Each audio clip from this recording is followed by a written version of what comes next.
Imagine this. Your credit cards are maxed out, your student loan payments are drowning you, and the collection calls won't stop. What happens next? If you're facing massive debt in America, or even if you want to know what happens when you have a massive debt in America, stay here. The consequences are very real and can impact every part of your life. Stay with me, because in this video, we're going beyond the basics and talking about the harsh truth of what comes next, and more importantly, what you can do about it. Let's look at the numbers. According to the Federal Reserve, total household debt in the US has reached over $17 trillion. Now that includes mortgages, but it also includes $1.6 trillion in student loan debt and nearly $1.1 trillion in credit card debt. These aren't just numbers on a screen. They represent people, students, families, individuals, navigating life's challenges, whether it's a medical emergency, a job loss, or simply the rising cost of living outpacing income. The 5 key consequences, the educational breakdown. Now, let's walk through the common sequence of events when debt becomes unmanageable. Think of this as a map of the territory. Knowing the landscape helps you navigate it safely. Consequence number 1, the collection storm. The first thing most people experience is what I call the collection storm. This begins when you've fallen behind on payments, typically for several months. Here's the process. Your original creditor, let's say your credit card company, will first try to contact you. After about 180 days of non-payment, they often charge off the debt. This means they declare it unlikely to be collected. But that doesn't mean you're off the hook. They will often sell your debt for pennies on the dollar to a third-party debt collection agency. This agency now owns the debt, and their business is to collect as much of it as possible. This is when the phone calls and letters can become relentless. But this is the most critical part of this section. You have rights. The Fair Debt Collection Practices Act, or FDCPA, is a federal law that strictly regulates what collectors can and cannot do. Under the FDCPA, collectors cannot call you before 8 a.m. or after 9 p.m. your local time. They cannot harass or threaten you with violence or harm. They cannot use obscene or abusive language. They cannot lie about the amount you owe or falsely claim to be lawyers or government officials. They cannot repeatedly call you to annoy you. They cannot disclose your debt to your friends, family, or your employer. They can only contact others to find your contact information, and usually only once. If a debt collector violates these rules, you have the right to report them to the Consumer Financial Protection Bureau and your state's attorney general. It's also important to understand the psychological toll this stage takes. The constant stress is real, and acknowledging it is part of managing your overall well-being. Consequence number 2. The silent credit score killer. While the collection calls are the loud, immediate problem, the damage to your credit score is the silent, long-term consequence. Your credit score is your financial reputation in a number, and it's being reported to the 3 major credit bureaus, Equifax, Experian, and TransUnion. Let's break down the timeline of damage. 30 days late, your creditor will report the missed payment. This can cause a significant drop in your score, sometimes 50 to 100 points or more, especially if you had a good score to begin with. 90 to 180 days late, the account may be marked as defaulted or charged off. This is a severe negative mark. Sent to collections. Once the debt is with a collection agency, a collection account appears on your credit report. This is another major red flag for future lenders. All of these negative marks can remain on your credit report for 7 years from the date of the first missed payment. Why does this matter so much? A low credit score has real-world costs. Higher interest rates. If you're approved for a loan, a mortgage, or a car loan, you'll pay dramatically higher interest. We're talking tens of thousands of dollars over the life of a loan. Housing. Landlords almost always check credit. A poor score can mean your rental application is denied. Employment and insurance. Some employers, especially in finance or government, and insurance companies check credit histories. A low score can affect your job prospects and lead to higher insurance premiums. Utilities. You may be required to pay a security deposit to turn on electricity or internet service. Consequence number 3. Lawsuits and wage garnishment. If the debt remains unpaid and is of a significant amount, the collection agency or the original creditor may decide to take legal action. This means they can file a lawsuit against you in civil court. This sounds scary, but it's a process you need to understand. You will be formally served with a summons and complaint. This is a legal document you cannot ignore. If you do not respond by the deadline, usually 20 to 30 days, the court will likely issue a default judgment against you. This means the creditor wins automatically because you didn't present your side. If you do respond, you have the opportunity to present your case.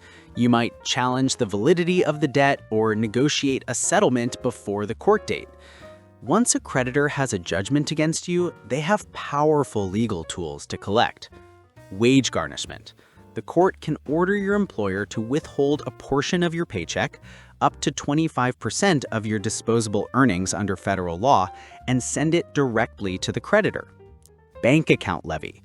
The creditor can get a court order to freeze and withdraw funds directly from your checking or savings account. It's important to know that certain funds, like Social Security benefits, are often protected from garnishment, but you must proactively prove the source of the funds. Consequence number 4, the surprising tax implications. Here's a consequence that often catches people off guard: the tax impact of forgiven debt. Let's say you successfully negotiate with a collector and they agree to settle a $10,000 debt for $4,000, forgiving the remaining $6,000. That $6,000 is considered cancellation of debt income by the IRS. In their eyes, that's money you effectively received and then didn't have to pay back. The creditor will send you and the IRS a form called a 1099-C. You are required to report that $6,000 as taxable income on your federal tax return, which could increase your tax bill for that year. There are some exceptions, notably if you're insolvent, meaning your total debts were more than your total assets, or if you were in bankruptcy at the time the debt was forgiven. However, navigating these exceptions can be complex, and it's a good idea to consult with a tax professional in these situations. Consequence number 5, bankruptcy, the legal fresh start. When debt becomes completely overwhelming, the legal system provides a last resort option: bankruptcy. It's not a moral failing, it's a legal tool designed to give honest people a fresh start. However, it's a serious decision with long-lasting consequences. The two most common types for individuals are Chapter 7, liquidation. A court-appointed trustee can sell some of your non-essential assets to pay back creditors. Many remaining unsecured debts, like credit cards and medical bills, are then discharged or wiped out.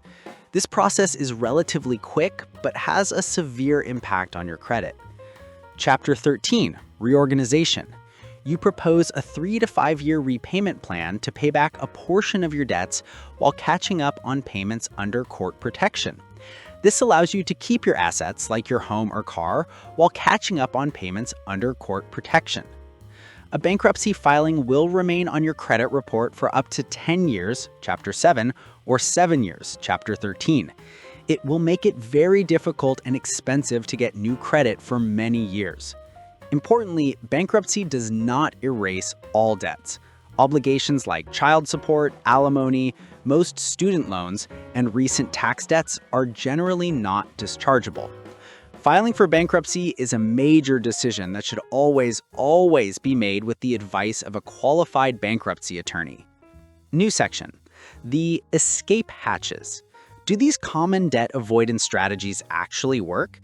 You might have heard rumors, read stories online, or even had a friend suggest some of these ideas. They often sound too good to be true. What actually happens if you try these things? Strategy number 1. The geographic solution: moving away or leaving the country. This is perhaps the biggest one. I'll just leave the country for a few years. If I'm not in the US, they can't get me, right? The debt will just disappear. Let's break down the reality of this. The short-term illusion. It's true that if you move to another country, the daily harassment from US-based debt collectors will likely stop. They can't easily call international numbers, and international mail is complicated. For a while, it might feel like the problem has vanished. This can provide temporary mental relief. The long-term reality. The debt does not magically disappear. Here's what you need to consider. Number 1. The statute of limitations is key. Every state in the US has a statute of limitations on debt, typically between 3 to 10 years. This is a law that limits how long a creditor has to sue you for the debt. Crucially, in many states, moving out of the state can pause or toll this clock. So if you leave for 5 years, the statute of limitations might not have expired at all. The moment you return, the clock may start again from where it left off, and you could be facing a lawsuit. Number 2, the credit report countdown. The negative item on your credit report will still fall off after 7 years from the date of the first delinquency, regardless of where you live. So if your plan is to wait it out, you're essentially waiting for that 7-year mark, not just a few years. Number 3, the return problem. Let's say you build a life abroad and then decide to return to the US in 10 years. That old debt is likely still there. While the statute of limitations to sue you may have expired, making it time-barred debt, the original creditor or a collector can still try to collect it. They just can't win a lawsuit. More importantly, if you left before they got a judgment against you, they would have a fresh opportunity to sue you if you reestablish residency. If they already got a judgment before you left, that judgment can often be renewed and could be waiting for you, with interest and fees added. The verdict: leaving the country is not a reliable reset button. It's a strategy of delay and avoidance that comes with significant personal, professional, and emotional costs, and it often fails to solve the underlying financial problem. Strategy number 2, the do nothing or ignore it approach. This is the most common and often default strategy for people who are overwhelmed. The thinking is, if I don't answer the phone or open the mail, it's not real. The reality. As we discussed, ignoring a problem gives the other side all the power. By not responding to a lawsuit, you guarantee a default judgment against you. This turns a potentially negotiable unsecured debt into a powerful legal order that can lead to wage garnishment and bank levies. The do-nothing approach is, financially speaking, the most expensive and damaging path you can take. It passively chooses the worst possible outcome at every stage. Strategy number 3, hiding assets or income under the mattress. Some people think, I'll just close my bank accounts, get paid in cash, and own nothing in my name. They can't take what they can't find. The reality. While this can make it harder for creditors to collect, it's incredibly disruptive to modern life.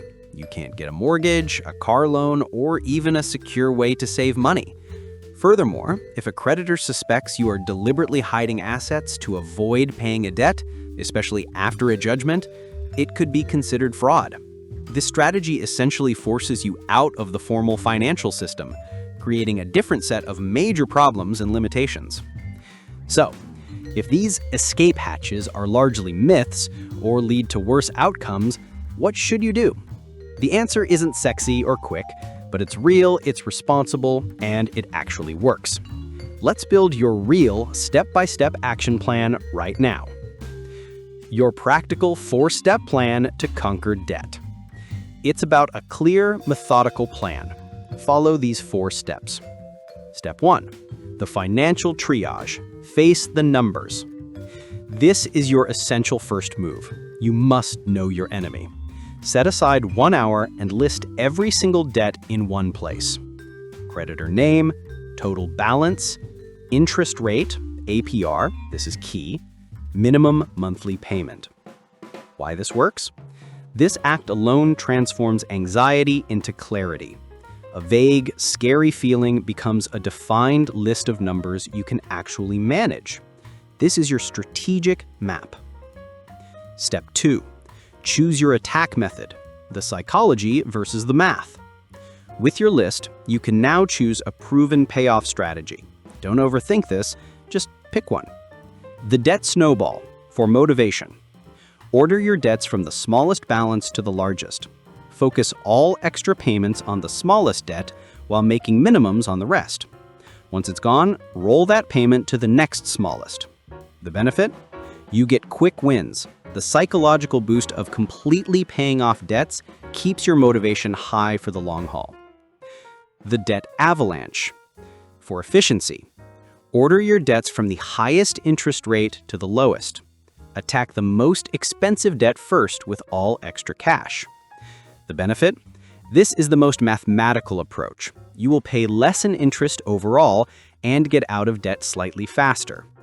The bottom line? The best strategy is the one you will not give up on. If you need encouragement, choose Snowball. If you're driven by numbers, choose Avalanche. Step 3. Execute your plan. Create margin and communicate. Create a bare-bones budget. Temporarily slash non-essential spending. Scrutinize subscriptions, dining out, and entertainment. This isn't a punishment. It's a strategic project to free up cash. Every dollar you save is like a soldier added to your army to fight your debt. The power of the phone call. Contact your creditors. So many people fear this, but it's one of your most powerful tools. Call and say, I am committed to paying my debt, but I'm facing financial hardship. Are there any hardship programs, a lower interest rate, or a payment plan? The result? You'd be surprised how often they say yes. They prefer getting some payment reliably. A lower rate can save you hundreds and speed up your progress dramatically. Step 4. Seek professional help.